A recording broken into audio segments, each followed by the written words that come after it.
Tout le monde a payé mususu moi na teli maman drogue. Pourquoi? Parce qu'à mon qui déjà dignité à moi, à mon qui déjà dignité à maman et poussé tellement que se prend les côtés na katina et poussé na barrière penser ti à mon moitié alors quoi mon qui déjà dignité à maman et tout ya papa na et susciter désir mo qu'on a katina mon a telo moi drogue toi telo moi café mo qu'on a katina teto ya biloko yo maman lali directement moi na abanzo bimana maman parce que ça va témoignage et ça les mappé to yo ka déjà tout le monde a payé mususu moi na teli maman drogue.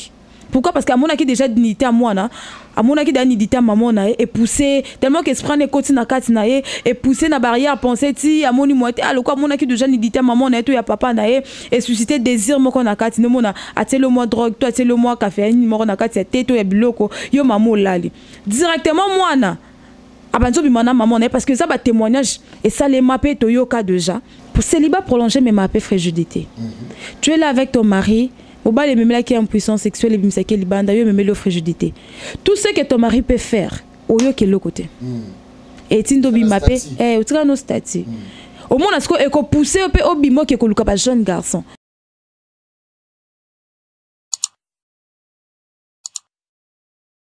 Shalom, bien-aimés dans le Seigneur, biska nyoso bozome na katabanda kunabino partout dans le monde entier, dans tous les 5 continents, que l'Éternel Dieu vous bénisse beaucoup. En tout cas, nzamba pambola bino, encore une fois, nzamba pambola baton sur botama na mois d'avril, donc nzamba pambola bino, c'est votre humble prophète Samuel Erika Songo Oyo, le 4 avril, déjà dimanche, Oyo, zamukolo ya mbotama nanga. Non, c'est la bino, basue na bino, borokoma, non, l'entrée dans zela, non, zela. Tout le monde a l'ingaka, prophète Samuel Erika Songo. Na chaîne aminoto na CTV, en tout cas, na kosepela makasi mingi, non, zela bino. Et n'a pas ça encore une fois, merci à mon boss qui est au hasard déjà dans l'avion. Soyez la bienvenue dans Kati Afrique. Merci beaucoup Naboye Inayo. Merci vraiment parce que Kalameng était déjà ma collègue qui était dans Kati Afrique, précisément dans Kati Congo, RDC, Sika Botama, donc il y a l'Union Europe. Hasard déjà dans Nzela Zali Koya, Nzamba Pambolo puis Boye Ibola, en tout cas toujours Zelayo vraiment. Nzamba Pambolo encore une fois, mon cameraman que j'aime beaucoup, facile et noble, malgré nous autres Ningani mais le quoi la moussa les a obligés à Zala. Il faut qu'Akaya bande konyo soit poto. Merci Nadia, merci. Dieu merci ma fille que j'aime beaucoup. Merci na Mobali Nayo, merci pour la colline na bino na mona qui en tout cas il s'est commis. Papa Evaris, merci beaucoup pour les locaux tindi. En tout cas bana poto na mou bolinganga parce que merci beaucoup. Nzamba pambola bino. Ezap na important mais loko toye lelo tant to flash chaque vidéo yo batunyo so batali yango nazi ba appel. Mingi nazi basi ya mabala. On va se retrouver dans makambo o la servante de Dieu à Lobaki. Et là que touché batebele ezali kambu ya célibat prolongé. Et là qu'on est ningi si monde entier nazi bapel na États-Unis, nazi bapel na surtout en Europe ne parle même pas. Na Angleterre. Maman Tumba, au bas on a tourné ba question donc maman Raissa Zali, on tourné ba question par rapport de on a tourné là yo. En tout cas, merci beaucoup à mon Bolanda qui vraiment est belé. Et là, encore une fois, tu vas découvrir, tu vas approfondir encore parce que la seule personne qui a la PC Vision, c'est Maman Raissa. Biso tout ça, on a parlé de Sangoto et Kaka. Poto Tune Motuna et Yenda Fungula Biso, Aebisa Biso. Je crois en moi, en complicité avec mon caméraman, Azo Fungula directement, où ils allaient notre plateau, tout le monde, la servante de l'Éternel, Azali Awa. Na ibisaki biso ke bino bobenga na bobenga ngate apesaki numéro na po bobenga ye. En tout cas s'il te plaît benga ye en orientation à orienter yo. Ngana zana kaka journaliste magana prophète mais muto azui ba ben mukumba charge vision na ezaye. C'est une dame comme toi ane loka nzambe makasi. En tout cas ane loka nzambe ya makasi. Kala mingi te bomona ba to balancer ba vidéo ba prédication bisa ke na côté yaka kala mingi te ole kana chaîne parce que aza awa to fandi c'est awa aza awa donc aza bena awa pona yo pona nga surtout mingi abi mingi pona ba couple mingi mission za matinde mingi pona ba couple pe yo mto lingo bala atiti neko zala nango donc moi mission ko la PC yangwana après ça pona ba mama te même yo pe papa ozali a PC pe mission na même yo jeune sœur jeune frère. En tout cas, PC. Pourquoi pas dans la jeune? Pourquoi pas dans le Bisso? Pourquoi pas dans le monde entier? Si vous avez une vidéo, partagez, regardons pour nous côté. Partageons, batebele, babika. Si vous avez pour nous ngana yotobika. Pour que ma botte na biso la délivrer et tout le monde la satana. Pene ba famille na biso, pene ba foyer na biso. En tout cas, merci beaucoup. Nabaonos Baolanda Biso, Baonos Balanda Biso, mais s'abonner pe. Il s'appelle Nora Pepenayo, notre s'abonner. Pour la chaîne, mon connaît la chaîne Nyoso, la chaîne YouTube, la chaîne Biso de Tolbera Mamboyesu. Comme à Moudé Zala. Quand il place, Bamso va me copier Biso, Balana va me kili, va me copier Biso, non, la moni Mamanzambe, Mamanzambe. Calamité. Épouse, oya. Yonanga tobe épouse. Tobungama. Merci l'homme de Dieu, Fungoli Plateau. Tout le monde a notre invité. Tous dans le quartier A, numéro 15, église Nouvelle Jérusalem, et pas, il y a prophète Peter. So komiawa, en tout cas, so vous avez besoin d'orientation. À orienter. Aga prophète était, mais il peut fungole les âmes commis. Keba na prophète aux Hollandais landawana. Soit disant ba prophète. Keba molima piton. Acte 16 ezali. Font la plate. OK. Shalom et maman Raïssa, mutazo ningisa monde. Moda tene uza oningana. Shalom mosa colérique. Bonne santé. Qui m'a nangola nzambe papa. Vous dimne ka nini? Toza ma bonne délit. Il y a combien de semaines? Toza tina 37 jours. Toi dans la 4e jour. Toi la 29e jour. Ah donc calamité. En tout cas, maman toi a besoin de pamboli na yo, il y a prière avant que toba na makambongo. To bon délit na kombo na Yesu. Éternel Yahweh, Dieu de grâce, nous te disons merci pour ce grand jour merveilleux que tu nous as accordé. Papa mingi basueta ki komona journal lelo ba monyangote. Misuto la muka ki na bango na tongo mais au moment na zolo ba sali ba crise ba ke sur place. Misusu ba koti ba koma, misusu ba zan ba soins intensifs. Mais yo sali biso quand même ngolu nzamba lola ya ko tina euro yango to ko peso merci. To tiki bandeli ki no suka ambition na biso na saloboko na yo. Seigneur, vision o pesa ke zaki poto bomba te poto panza. Oh nyonso akoyoka Seigneur Jésus, ako se retrouver na kati tiki te miracle pe délivrance se kota na kati ya vie na ye. Oh nyonso akolanda biso éternel mon Dieu, quelque chose a sike botama na kati ya vie na ye. Yo tambwisa biso éternel Yahweh Dieu de grâce, na tiki éternel Yahweh Dieu d'amour. Mutu nyonso éternel Yahweh Dieu de grâce, oaza na problème, oaza na difficulté, parole au Yesu et fortifié PPC Makas éternel Yahweh. Nous disons cela dans le nom puissant de Jésus. Amen. Amen, amen. Par tout ce que vous allez là-bas, amen. Abi, et là on a l'andimi la prière, c'est l'un bien abi message au yazwa qui est pour garder tes mais pas le bain pour libota et bika. Les babiki, les babaka vous connaissez la vérité et la vérité vous affranchira. Yango. Maman Raïssa. Babiloko yo lobi yo Maman Raïssa. Tout solana na kimia. Eza kop na yo te, ko sala mabondeli te. Comment makambo lobi ningi si monde. Mingi bat na yambi ba appel mingi eza basi ya mabala. Oba nanga keno buzaki papa recommandation côté ba prier na 15 jours à partir ya ndenzamba mene ko talisa yo mutu mo azaki bizarre ndenko la talisio. Donc c'est ce que siko na ebité zo lekela ngai. Message autant yo moko lobango santango ndeni. Deux fois mosa colérique tonga moko na lobango er moko pe bangi saranga. Parce que nga pe na bali. Il y a deux points où mususu pe nga moko pe na se retrouver pe na kati. Oh. Donc tellement nzamba c'est que non mission les apo na ko réconcilier ba couple. Nga moko pe na te ya ma par rapport ya ba point nzamba zo pesanga. Et un message moko te que to créer en autre le comment on a créé en autre. La Bible nous dit poussé par le Saint-Esprit que les hommes ont parlé de sa part. Donc nakoka ki pe ko bombango. Mais toi qui m'a dit que mission nous a ko réconcilier ba couple. Voilà pourquoi moni lelo na bande ki no ngamo na ndeko lingangote. Je partageais avec ça na ba maman na biso ya quatre église. Mais Dieu m'a dit, j'étais pas seulement envoyé mission nous a sectorielle, tes mission nous a global. Donc ça il faut mutunio sur toi landango. Voilà pourquoi nous avons bâti biso à cœur ya koleka pour na tout ya ba maman muso baza musika baza place moko na bisote bazo vivre même cas oyo bazo ko se retrouver na ba situation oyo ezo komela bango lelo. Ba misu ba yeba kitina te. Mais je crois ndenge ka kozu ba appel papa biso peut ozu vraiment ba appel. Oh. Ba tu ba bengi biso vraiment pour na kotuna pour na koloba na biso ba misusu na pamboli nzambe po abondeli po na biso ba binzamba mais ma biso musika continuer ko fungola biso po moi 2 points auto pesaki ba se retrouver vraiment na kati. Pour moi na keze loko moko très fort. Ouais wuti pas nzambe papa. Eza ateza ndenge nini. Nzambe moko ayebaka pourquoi tindi message. Chaque temps, chaque saison nzamba lobela kabatu. Eza na ba temps, eza na ba saison. Je crois, yemoko mon babi bana Israël bande ko lela. Au temps de la détresse, il plairait bazali na kati ya souffrance. Nzamba tindeli bango.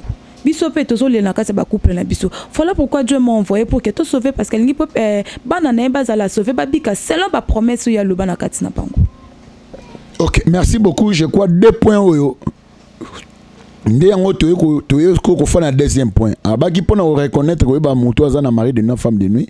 Point liboso, ils ont blocage je crois. Et financier au mbongo te. Deuxième point, ndé place oyo e bomi mboka. Beaucoup va quitter premier point te. Mais deuxième point de e bomi mboka. Célibat prolongé.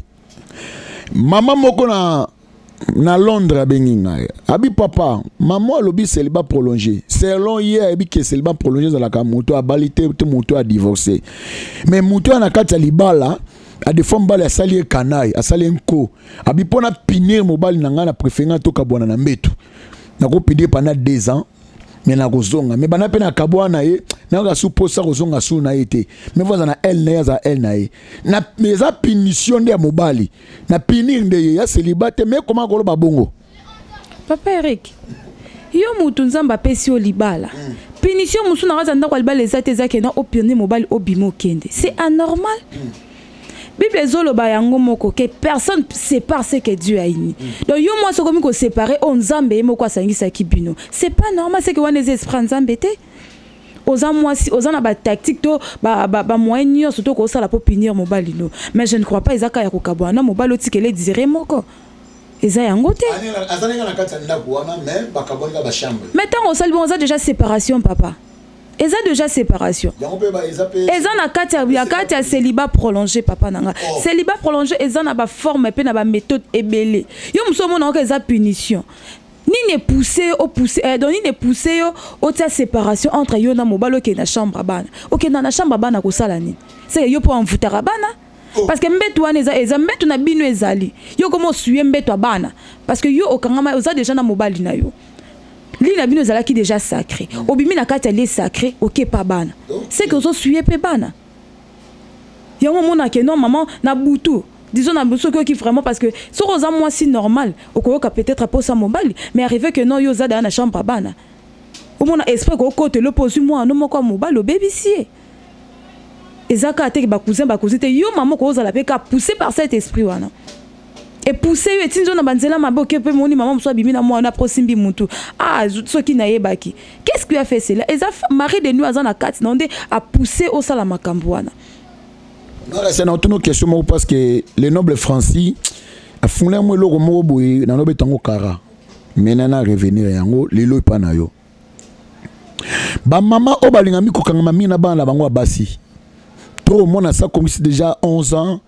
Mais azola lisa na mbeto ali conjugal. Et ça m'a bé tout ça moi considère 11 ans. Donc ce papa a un soir on a prié moi dans salon, il y a eu moi na ala la na mbeto na ye na lina moko moi na 11 ans. Ala la na mbeto na ye donc ye moi na neka na mbeto na ye na habité. Ça peut célibat prolongé tous les années.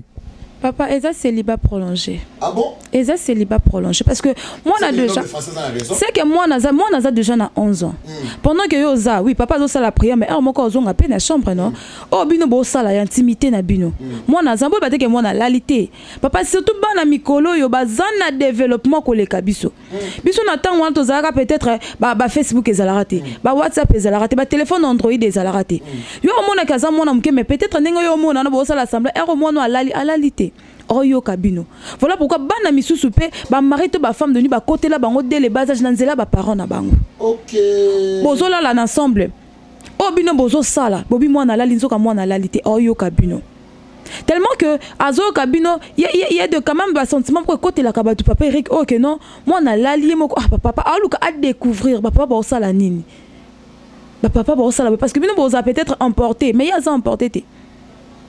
Peut-être ba créer na bino ba mouvement na ba chose na bino et la moussier mais peut-être la moun qui a pour à gêner bino té avant de finir qui drati na mutu nzoka oyo kabino mobimba yepé au fur et à mesure yepé au ka abando découvrir or ba téléphone na Android akoko ta moni ba chana ba télé mususu ou elexa ba insanité na TV akoye pas vu concentrateur c'est que au papa na mamba salaka yangwana rappelez papa on s'est rappelé non on a dobi dans le bakinine ba mili mon écoute à travers ba film pornographique oui. Yi oh là là, Lucas quoi découvrir ango. Akuta ni pena ba camarade, ba zu téléphone batie. Voilà comment cet esprit a ayeko kota na kati ya mwana. Normalement même ata mwana 2 ans ko la na ba parenté. OK. Non. Francine zama pas molay. En tout cas mon cameraman zama pas molay. Abay nanga sur moi aussi in année faut mwana kende libanda akola na kati wana te. Et bon na question na tout na yo boy. Ezali mwana alalité. Même soit des fois papa abimi, toi voyager, maman habité. Ya là na mbetu ce papa amino aye, ndo kozonga na chambre mais to là na ona yo. Question na yango wana. Mais eza mabe papereki. Yango na ngaki na koma na kati ya question wana. Na bande na ko expliquer ba mususu ba parents baza sur place. Mususu pe nga na kota na question o tuna kinga. Oui. Oh là na moi no pourquoi? Aza quand même mobali noté. Moi na 11 ans, oh là né parce que papa azate bongo chambre na ye. Ceux qui posent à ma coquille aux les chambres qui peut dormir même au salon. Le matin, bon si bien ici à côté na quatre chambre. C'est pas nécessairement comme maman là na moi na ni à moi ni à mobile non. Parce que né bozo là la wana. Yo maman, oh là qui peut être en pyjama.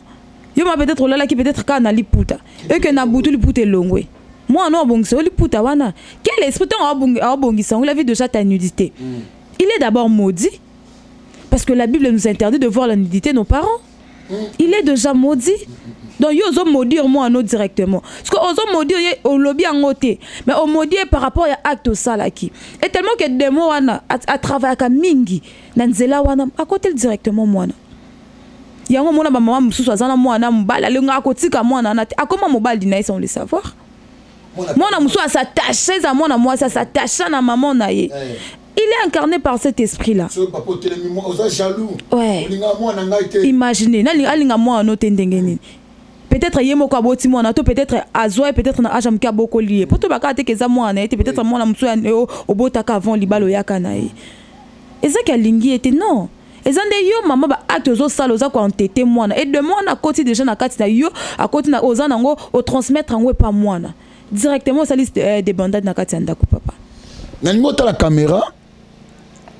Il faut les lots sur biso avant de côté là point ba bloco tant au solo qui to quitter na France le roi penza ma utiliser ka ya to mani pour développer on expliquer na ngota la caméra ba mama oyoyo to ba tata oyoyo papa voyager mais maman ici moi na que non pas na voyager yo là non awa na mbetu mko papa na ozonga okeni abosek ba benga ngo lit conjugal est-ce que au des esprits sanganaka na au papa maman ba kutanaka siko à deux fois moi na ola la wana sort ya mwana wana ekozala ndenge maman isa na ngolo bango otala na caméra tala ba famille po ba te bele ba makambo te lelo folo bango sort ya mwana ezandenge.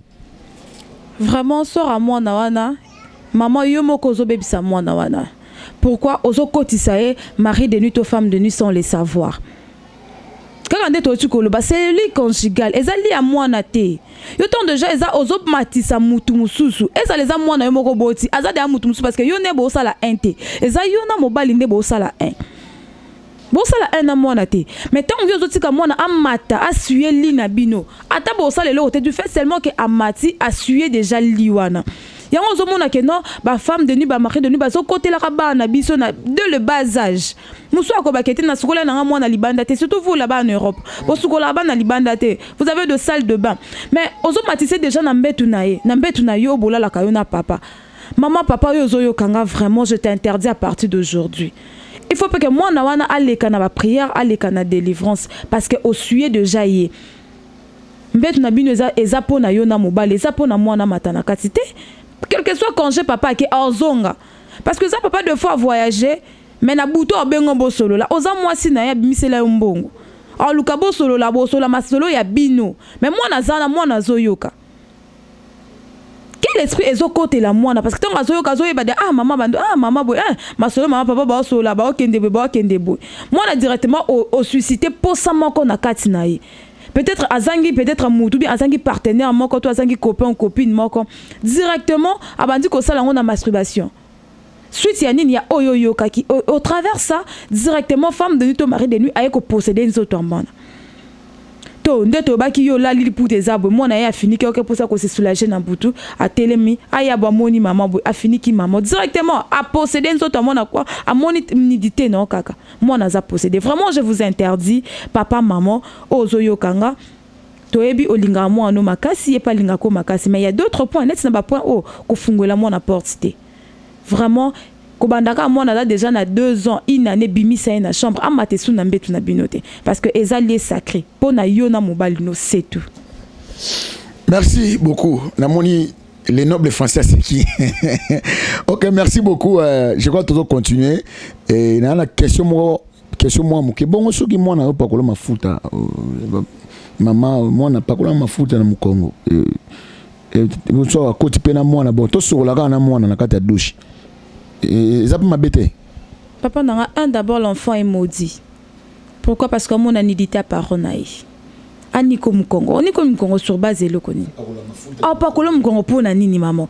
Luka linuka moulay oh tia. Ce monde qui m'a bon on est comme na Mukongo. T'es là Mukongo moi en bas nous a disponible maman nanga. Ah pas que l'homme a foutu na Mukongo. Parce que n'engo ça la bon tu es en train d'exposer ton fils ou ta fille. Tu es en train de l'exposer. O matogli o kita. Il est déjà maudit parce qu'à mon inidité na yo. Et tant à moni bongo yé pas ko lukamba moko ayé ba découvrir ah peut-être pas moi non ça la té non banga mais yé moko ko lukana bandenge ne musu parce que tant de moi on a déjà côté posséder orti ne papa a fungolé connaissance moko yo comprendre té a fungolé vraiment connaissance à vitesse ko le kayo tout le monde a pe musu moi na teli maman drogue. Pourquoi? Parce qu'à mon qui déjà dignité à moi, à mon qui dignité à maman et poussé tellement que se prend les côtés na katina et poussé na barrière penser ti à mon moitié alors quoi mon qui déjà dignité à maman et tout ya papa na et susciter désir mon qu'on a katina mon a le moi drogue toi le moi café ni mon na katina tête ya biloko yo maman lali directement moi na abanzo bimana maman parce que ça va témoignage et ça les mappé to yo ka déjà que non na sa ponga droga qui maman na directement moi na abanzo bimana maman na esprit on a déjà possédé et là tu déjà na kati abimina maman na et bimina on t'a que ba to libanda ton denité yo moko maman opesa ki accès na nzela mwana. Merci. Deuxième point. Pesa biso ba forme oyo et célibat prolongé o ifandra na kati des mois nene opéraka po amema na kati ya célibat prolongé ba forme on a pesa biso ngo. Papa nabi ayaka na ba forme belé. Yo peut-être ko vanda to ko tanga na passage moko o ko tinda biso to banda ko décortiquer basine to tanga na 2 Corinthiens chapitre 2 du verset 15 jusqu'au 16 nous lisons au nom de Jésus. Nous sommes en effet pour Dieu la bonne odeur de Christ parmi ceux qui sont sauvés et parmi ceux qui périssent. Aux uns une odeur de mort donnant la mort, aux autres une odeur de vie donnant la vie.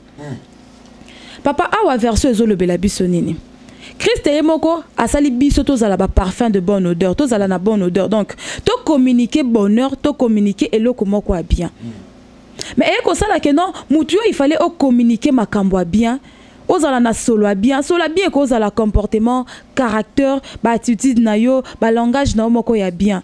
Mais au moment que odeur wana ya bien ezel ici souté. Pourquoi? Parce que mari de nuit to femme de nuit a possédé biso.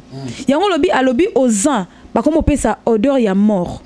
Mort wane uti wapi e uti na kati ya mari de nuit e uti na kati ya femme de nuit abandi ko kabola sola mabe ngo tolobaki nini totangaki ba point utai koleka na temps mbale directement na koti na ba point mususu o eza na kati ya célibat prolongé solo ya mort ngo akoyeko pesa nini maman nanga papa nanga akoyeko pesa solo ya masque de vieillesse ça s'appelle solo ya mort na kati ya célibat prolongé au monde yo surtout bino ba maman nanga baza en Europe au surtout ka ba période moko ozana ba bouton tellement ébélé. Or là-bas il y a ba vrai dermatologue bazawana au pakoli ba kisi au tsebi tete en elongi mais ba bouton en aussi laté et pession bala moko solo ali solo ya mabe solo aliwe na kati no pourquoi parce que mobile mususu ozana kitoko matalika ba bouton ezo tellement elongi ami tunie moko eza ba infection to eza ba nini parce que omeleli ba kisi to au pakoli ba biloko ezo simbate. Donc mari de nuit a soit capé formé na kati ya célibat prolongé a soit capé formé ya masque de vieillesse. Donc il faut qu'on comprenne ba tant ba période ozo passer mon air moko ba bouton wana opakoli on ba produit peut-être il y a trop cher koleka mais ezo si laté. Donc à sali bon pour que abenga na kaka yo mobile nous peut-être na posa pour kendaka deux fois ba festin pour kende ko festoyer ba nini mais na to musu na longi maquillage et simbesute ba mel biso pe make-up wana o bambi on elongi papa et si la carte elle exaka ba bouteille tel le roi ba antenne papa yoka dégoût obima non que non fait et moni ba moko vandi oh ye pe nenga bimi wana mi soupe beta pai ka kwena mutu mususu bien voilà pourquoi yo mo mituni ah mais mobile nanga koki ko bimate mais kaka yango ka masque de vieillesse wana biso to ka sape ka masque de vieillesse ne ba ti on elongi mutu alinga ota saloni te na nzela non na ndako libala pe ko lata yo. Oh, oui. Mutoko ekola to papa nanga. Et là tu as vraiment de forme balo abala ki ozala ki bien. Amona ki très jolie. Trop belle même. Mais tellement masque wana là tu va bouton na pe musu là tu on est longue sur ba forme wana. To ermoko mona ermoko talo amono forme mo ya koko. O mitu na koko poani yenda mona. Des fois il faut y avoir maman. Dialogue est très important hein. Ko dialoguer. Otu na papa mikolo eloko nini. Oh et ça la bo bien eloko moko moni ah tena luka moyena sona papa okomi bwepo nani soki alingi réellement il va te dire que maman tala mikolo parce que net dernièrement pardon noté kozwa kama ko ela kinga papa eko se plaindre pas nanga maman vraiment mikolo na comprendre na lingesu moi sinanga te je lui ai demandé papa pourquoi abi amo soto lali no moni a ozo forme ya koko amo to vandi to liana mais omone amo ko longine ezo semble nga très bizarre eza moi songa na linga kité. J'ai compris directement que non, ils ont marré de nuit d'akoti na azana kati ya moi sinaye. Voilà, azo baby ça y est longue pousser papa bimalibanda.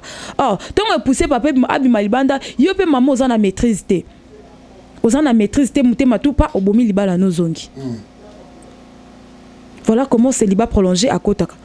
Obali na yo mais suite kaka ya ndenge ozomoni na ba bouton papa ozomoni lo ndenge zala kité masque de vieillesse balati si on est longi et bimission ba mona ndako libala tout comme et koti ko papa ko za na bolingo no makasa tikio mais papa komo déconner libanda papa komo bimana libanda désir na yo zala lisusu te nyoso to ezo faire partie na kati ya célibat prolongé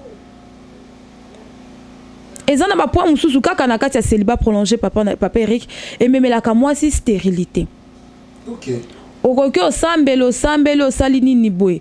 Tant que o découvrir nanu te, papa Eric ezala passe. Okoluka ba médecin na bandenge nyoso. Okoluka ba médecin na ba forme nyoso, okomela ba kisi na ndenge nyoso to. Omona ke no kozwa te. Pourquoi? Parce que azana posate yo déjà bota ki déjà na butu. Ozana parce que yo mona moi si oza déjà na mari de nuit. Ortiko boete quand il vient, bozo coucher ensemble. Bobota. Ozobota spirituellement dans le monde de ténèbres. Yo ebisanga te ke o tenga na botité. Oza stérilité dans le monde de ténèbres nga na botate. Mais non peso ba sino de o sala que découvrir que non c'est stérilité na zango effectivement eza mari de nuit. Premier signe na kopé ça muto au mona er moko il y a eu gonflement des seins. Yo moi si obotité. Et l'autre côté o apeine na zemité. O donc ya d'ailleurs Dieu zo lukana mwana. Mais on commence na période moko il y a gonflement des seins. Et deux fois, tu vois, il y a aussi le cas, net maman melisa moi. Deux fois, pour moni, ou là, tu l'ambé poli, le coach belisa moi. Non, non. Spirituellement, on se dans le monde des ténèbres, on melisa dans le monde des ténèbres. Parce que yo vandi kakaboué. Tout n'a pas médecin. Système, on attend ni papa, non phénomène, on a surtout un médecin et l'équipe là médecin. Comment un mot gonflement, un mot comment les autres tanga. Moussou bema est tangaté, mon senti que gonflement va pas si mon niveau sain.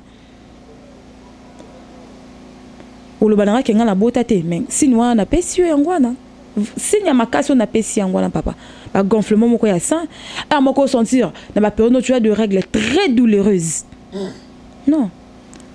Mutu muso akolo banana tenga na hérité on anzela maman la biso pour baloba pe maman la biso pe avant bongo azala ki bongo ba règle ndo sale pasi era boti kaka maman ekatani. Comment yo ko hérité kaka o maman na yo? Pour maman no azala ki boye, maman no azala ki na ba règle douloureuse, allez yopé. Maman, c'est pas normal. Parce que c'est le spirituel qui infecte le physique. Oui, tout à fait. Donc, ils ont hérité le komoko donc directement dans la maman na yo. C'est-à-dire, si ta maman avait un mari de nuit, directement yo pe koti na kati na yo. Voilà pourquoi mon occupé pas docteur bazan qui sortait sorti. Papa Eric ezan ba film sous bazan en période na ye, nda ko mobima ti ba donner une belle boy ba kezan en période. Pourquoi? Trop de douleurs. Trop de douleurs. Trop de douleurs vraiment. OK, et quoi alerter batu nyonso, tout nyonso to ba ke ye pa na ton na oyoyo. Ayoka ka passe. C'est Dieu petit ya mari de nuit papa nanga. C'est Dieu ya mari de nuit on sala bongo. je crois que tozo kende lelo moni pena ki maman Raissa fandi pena to kenaye malembe. Je crois ozo comprendre makambu ya zoloba. Abi premier signe pour nous découvrir yango d'abord masque de vieillesse, ataliception de la forme et belé. Deuxième abi stérilité. Donc on va que ngai ngala bota na butu te moi basi na pesio tandi un soit de faux yo ka ngwangu pe. Au moins un peu comme si le kola ya pemba soupe à l'autre appelle na ndoto na melisa mwana na ndoto. Ah amen nzamba pesna mwana na ndoto. Oh ya. Ibona ndoto zo bota ibongo bo bota tendingi nini. Nde basine oyo je crois deux signes. Je crois que tu dois évoluer maman. Le il fallait plutôt évoluer maman kasi. Oui papa, surtout point auto lo bapé, ya olali ozolo tabandoto ke zo melisa mwana. Ezan batu musu aloti na butu a voyager. Bando l'autre ndoto a voyager à butu na mo et ça accomplira ta mukete. De fois vous avez un projet à voyage. Mais OK, yo loti na butu voyage, OK na ambassade ba pimé le visa. C'est pas normal. Musu mon ambassade ya on a za ko interdit. Moi banze musu peza banze mboye mbate papier rekinanga. Ezan batu musu ba ote chérie bimelanga ta lokola mari de nuit. Mo ba abimela le roi mari de nuit. Quand tu donc ozo yemba penze mbwana o koti pe na kati ya ben wana. Voilà pourquoi ba songe à mabé, il faut retenir ba songe. Il y a d'autres songes, des messages dans ba pesio. Mais il y a d'autres songes musu yo loti et bungo pe directement na mutu. Mais tant on loti que au captain ndoto wana analyser na ndoto wana ngo laksanini. Yo lota aka ndoto moko ozo melisa. Yo lota aka ndoto moko uti ko bota. O lota aka ndoto za na zemi. Pendant que physiquement o melisa te, wana zemi te, wana le côté. C'est que spirituellement na mona mari de nuit eza alliance moko esalise ke obota ki kuna na monde de nuit. Obota ki kuna na monde abutu. Yango moyen na physique boy obota ezate. Il faut faire très attention na bandoto muso lotaka na bandoto muso ya mabe pe na banze muso to yembaka osozo yembango directement et kotisio pe na kati ya monde wana jamais yo mutu na mako senga mbali no melo kwa mari de nuit toi melo kwa mari de nuit après atiki ni na kati ya nzoto noto yo kende vraiment to yebaka banze mboto yemba tout ça la ka vraiment attention nango pour mususu na ko ba papa Eric au travers ba papa parce que deux pour mususu na mona qui est concerné qui plus ba maman nanzela ba papa pe célibat prolongé et comme mélo impuissance sexuelle. Okay. L'impuissance sexuelle, tu verras que non, chez ta femme, tu ne parviens pas à satisfaire ta femme. Si tu es avec ta femme, des urwanes à la kate. Mais soko bimika kalibanda, na moi si mususu libanda, tu te sens, tu es vraiment vigoureux. Mais pourquoi na moi so bimi c'est lambo on a katsandaku. Tu ne parviens pas, ya koyo kaposa neto ba ko ba 2 jours neto au satisfaire. Mais libanda aux autres satisfaire plus muta libanda. C'est Dieu aussi que tellement bimana ba femme de nuit est belle et rentre yo peu impuissant. Okay. Ni libanda ni nakati oko ke suskoza. O meli tellement ba ki se belé. OK tellement coûté na ba docteur ba salo ba koya ko sala. Yo mobile ba mo salo ti na ba toucher. Ba luka ka mo ba ye ba découvrir ba ça ni mais o mona ke ezo simba kaka te. Mobile ba toucher. Ba toucher mobile ba sali ba physique ba mécanisme nyon surtout. Mais au mona ke non ato ke ndenge nini ozo trouver solution te. Papa n'a na femme de nuit na kati. C'est lui qui t'a rendu puissant. C'est lui qui t'a rendu impuissant, pardon. Mon a ko satisfaire moi si na ote. Ozana ko comme le comme mobile moko échantillon. C'est pas normal. C'est anormal te. Il faut te mettre la malam. Tout le baté ko mpo de ba comment qui m'a si hémorroïde papérique. C'est pas ça hémorroïde te papa to la tsango nini te. Mabe eza mabe to le beza mabe. Oh mon les anormal les anormal tout le que la on va former de ma haute les hémorroïdes peut-être dans ces derniers temps je travaille trop on travaille trop comment quand même oh aza cousine hein t'es même à ta cousine mais c'est peut derrière quota aza na cousine ma bimina cousine parce que moi so aza ni ndeko non ni famille non obimi c'est les pembongo peut-être y a passe mais au ko satisfaire été tu as de mari tu as de femme de nuit en toi papa et l'autre côté papa na lingala donc je suis fatigué surtout français je suis fatigué on debiso basi to ke lango pasi je suis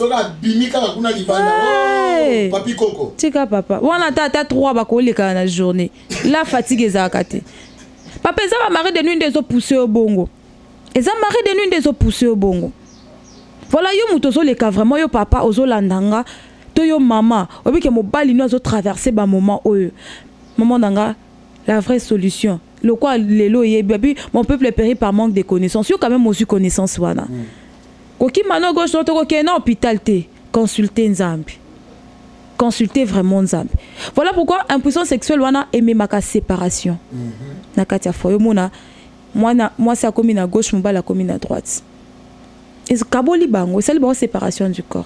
Kutu maman Raissa, je crois que na oshité na okata yote, ngai na mona maman moko na papa moko, maman mona papa moko, donc maman na kata ndako.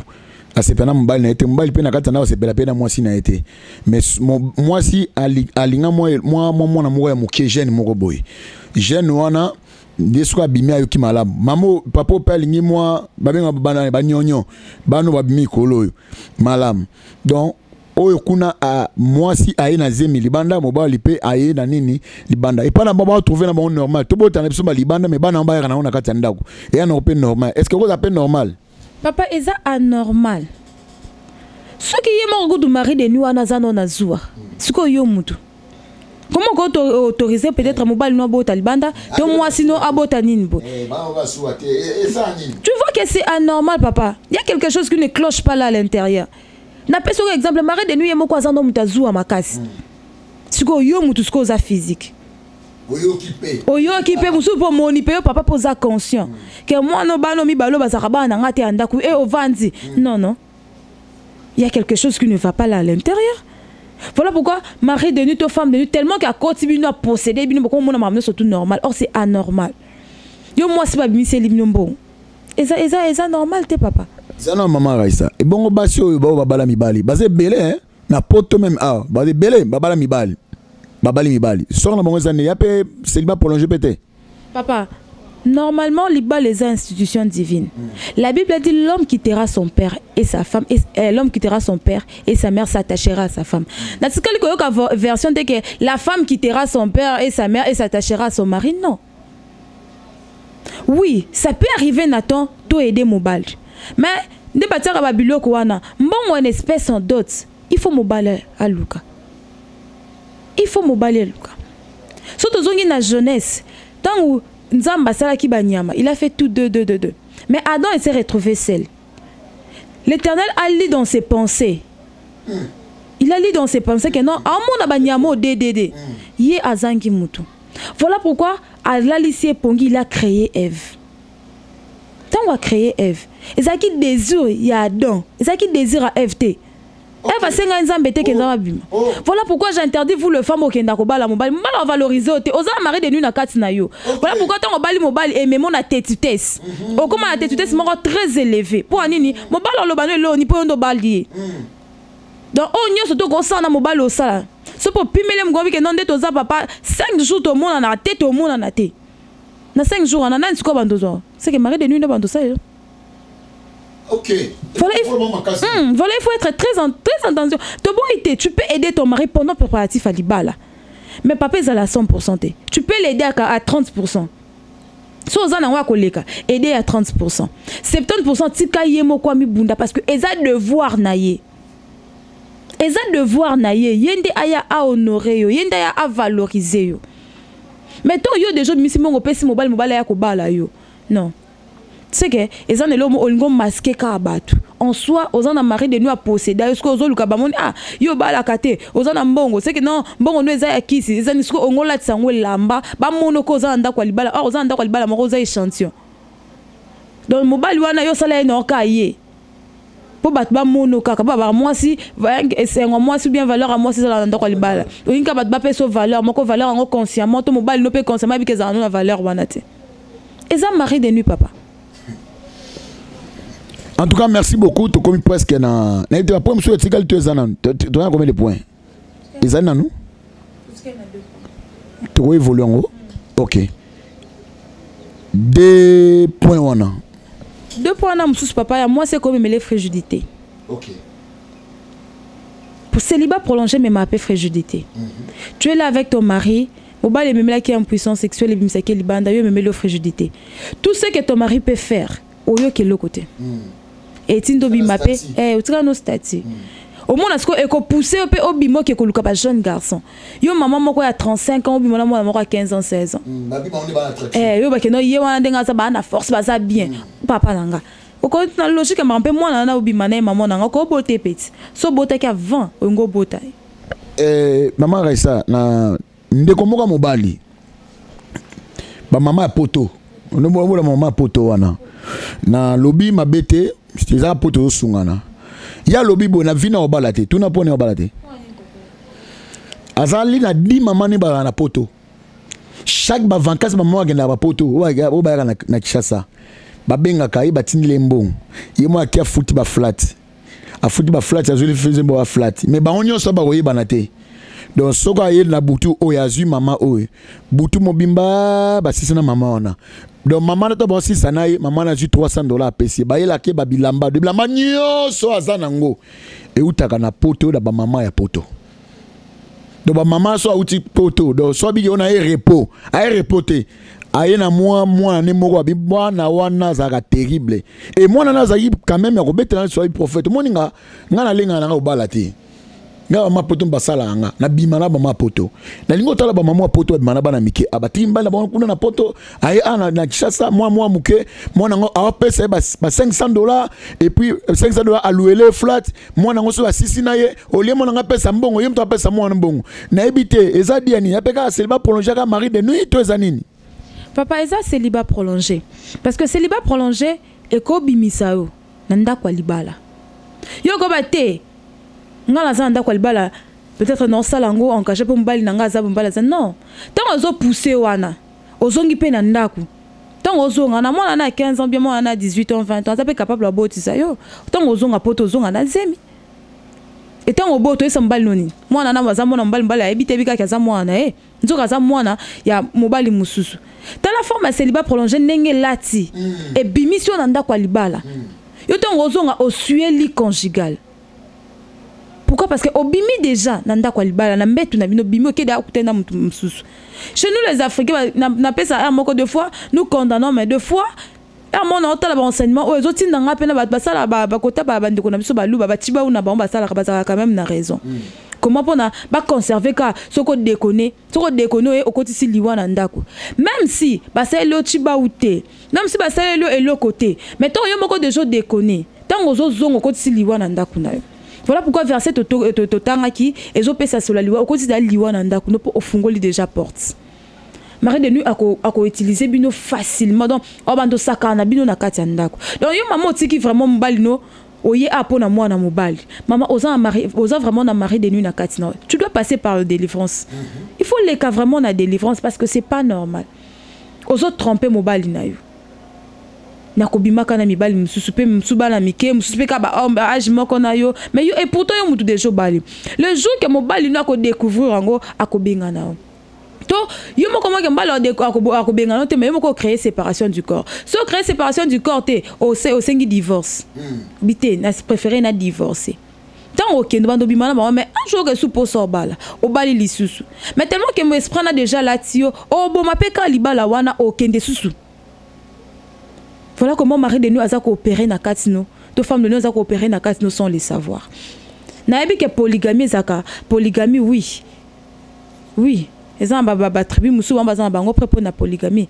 Mettons que moi si polygamie non natikalo yokate. Parce que so zui Bible banana jeunesse tina suka. Natikalo mo na place mbaya moi si abali de mibali te to mibali mo ba bali de basité. Mbala ba ko ba ne de basi. Akoba la 3 4 5. Mais moi si jamais Bakoba les pas 5 balles. C'est quand même ça. Na beaucoup de polémique. So bi jamais no mona moi 5 balles té. Na mboko iza na moi balles na 4 balles na mboko. Papa 4 balles wana avant na banda kumoko. Et moi na 4 balles. Doazo divorcer, wa bali a divorcer ke, ya bali a divorcer ke. Donc na place au lati wana et kota de 4 alliances. Yama le baki na depuis. Je vous avais dit que Marie de nuit a zoaka forme wana. La bête qui parle solo que non na mission na biso euto ekoleka comment et comme ça la que non moi si ovo continue nda kwa libala oki dego bimi musuto yamba déjà bakana paperik ba swani na mobilité ba discuter te mais avant simbali na lembi na poso zonge pa ambition ba kepi ba sali divorce aki avant de quelque temps abali lisusu mobali anta bali mobali mususu mais quand je dis que non mobali moko abali mo c'est tout monaka mobali moko avant na débasi. Oui, Zali. Et maintenant, moi, si je suis 2000 balles, et ça n'a pas de lobby là. Ok. Na point na lobby que jamais non na monate. moi si moko avandi na de mobali na kati ndako na kati ndako mo ofanda te mais yebi ko donc c'est-à-dire ayebi ko tune ayebi ko déconner ayebi ko déconner mais mobali akovanda na de basi na kati ndako boyeba ni pe wana mbanda nanga mais pas na biso basi za passe. Voilà pourquoi j'avais dit polygamie na ba tribu musu est autorisé mais na niveau côté moi si monogamie ça passe. Dernier point. Célibat prolongé est comme une colère très élevée. Tu es devenu très colérique. Donc, c'est le kobo ogangi. C'est le kobo ogangi. C'est le kobo moi. Moi, mobile a commis na kanda moko to moi ça commis na kanda moko. Au continent ndaku ozo baté nani moi si nani mobile. Na niveau tellement que son mari de nuit a possédé moi si. Pardon, mari de nuit après oui a possédé moi si. Moi ça me a comme kozo. Mobile ne alo bata i. Donc oh non surtout mbala ça les PCK kanda. Et PCK kanda. On préfère ne alia ne na bana sekani na bana mais soka mobile a commis. Eza kwa mbana ninda komi. Pour nini eza mari de nuit tellement koti azolu kanene on séparé na papa. Parce que mobile se sentaka à l'aise na kati ndaku na ye. Mobile musoza musala tellement que sa femme le met très à l'aise papa. Azana musala erdon, tant musala les autres si la zata n'attend peut-être avant na ba camarade dit non, je dois retourner dans ma femme chez ma femme. Donc ndaku na ye au mon ngoza lié à trouver ka repos. Mais tant oya na ndaku na yo mwasi oya mbe na bakanda. Et musala si la 16h moi préférais à 22h. À 22h on a couteau de jour là li ya ye aliene pourquoi na déjà lia ya ye kaka matina mbetu 5h ye wana bima ke pourquoi mbala komo kima bakanda na des fois pe mi bali muso za basi za bonde ba kimi sabasi tellement que ma femme de nuit a possédé bakanda moko moi si vraiment moyen à sentir mobile na zate moi dialoguer na mobile na zate parce que soit bengyo chéri o bengel nganini o bantu ko ganga donc o ganga le quoi ah na likamba ko ganga te il faut yo ganga kaka tendresse eza lisusu te or basi balinga tendresse yo seulement ozu colère et mi kotisi na kati na yo o komi ko éviter moi ça komi ko éviter yango monaka yo za na ota la TV moi ça za na véranda to moi ça komo créer comme ça là pour zo tenter au vendre na pour o gangela tellement oza très colérique eza na ba point na kati ya célibat prolongé moi ça ko supporter ngota te na préféré na ngana bim abimi nae poinini tu es très colérique mbal pe na c'est pe na tazu moi cinéma bazole na ko mo ba kenda ne ko vanda yo ya kaka po abalia sani voilà ba point oh célibat prolongé aimé makabiso na kati nango papa na ba point belé lelo ezali lelo hein ezali lelo point makasi onga na moni ya makasi nyoso za point makasi mais wa suka ngala mona à cause ya kanda moi si colérique à cause ya kanda pandi TV à cause ya kanda pasoli mbongo à cause ya kanda longoli bilamba teme na balabala ndo finga mobali a longoli bilamba lelo yo komona oyeba kanga ite à cause ya kanda bilolobi okoza na kanda mekola na ngote ko mela pena ngote merci maman sikoyo pesi so bapoyana solution nango pour muta bima na makambo wana izanini papa Eric solution ka moko o muta ko bima nango c'est la prière et la délivrance c'est ça la clé de toutes choses les autres que les ténèbres ne régneront pas pour toujours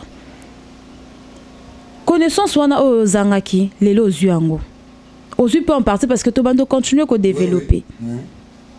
Ozu n'a non parti. Mais ce qu'on s'est retrouvé dans Kati, la seule façon c'est la prière et passer par le délivrance.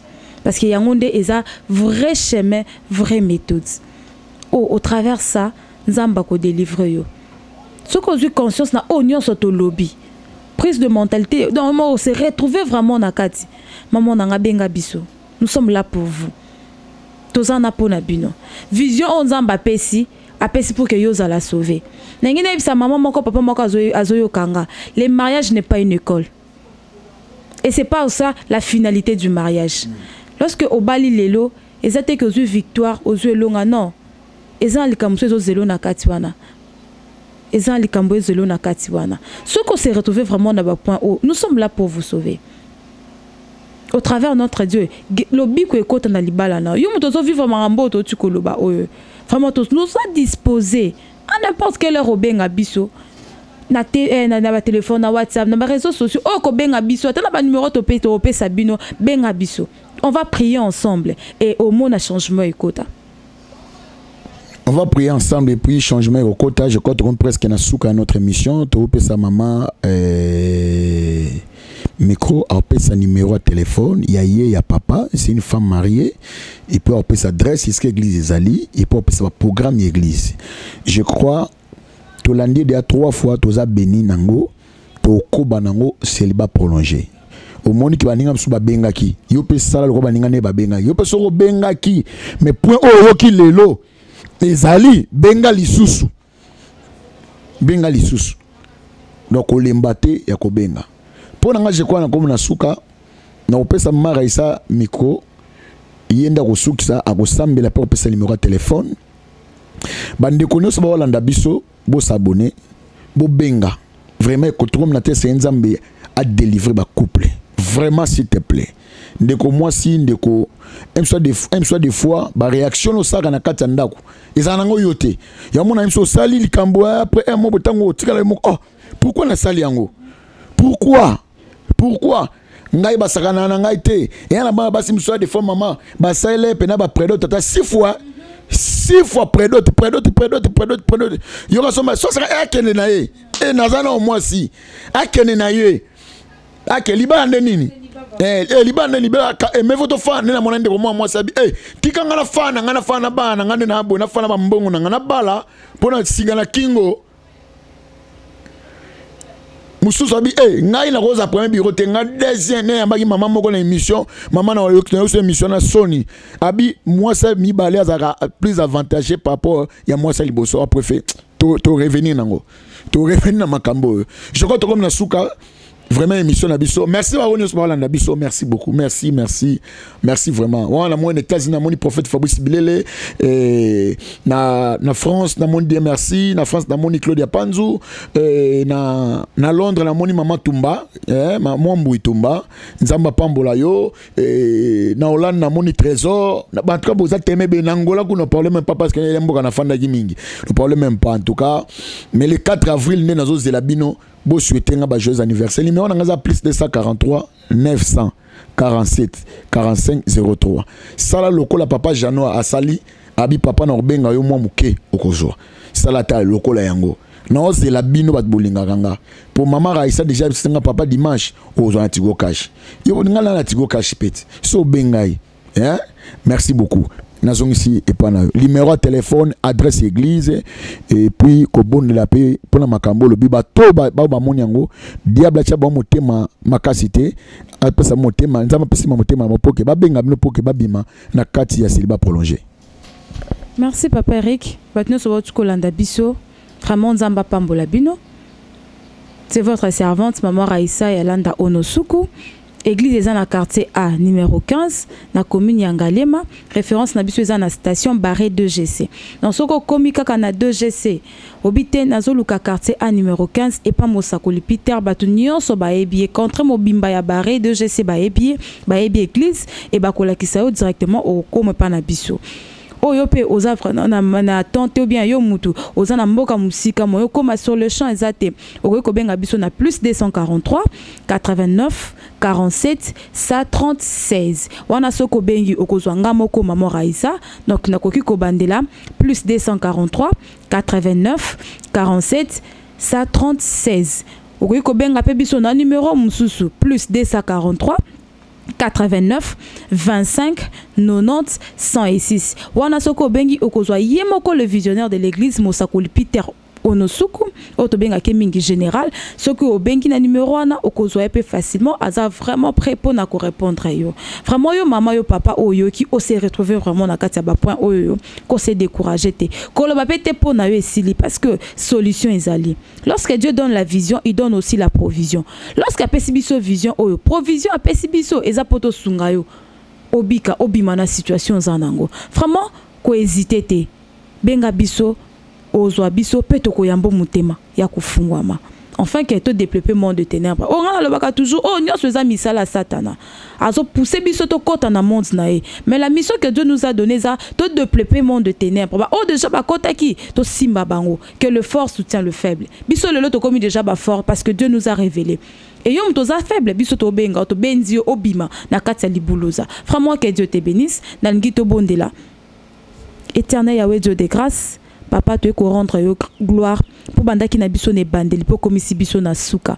Seigneur Jésus, oh nyo soit landi biso, oh nyo soit kolanda biso.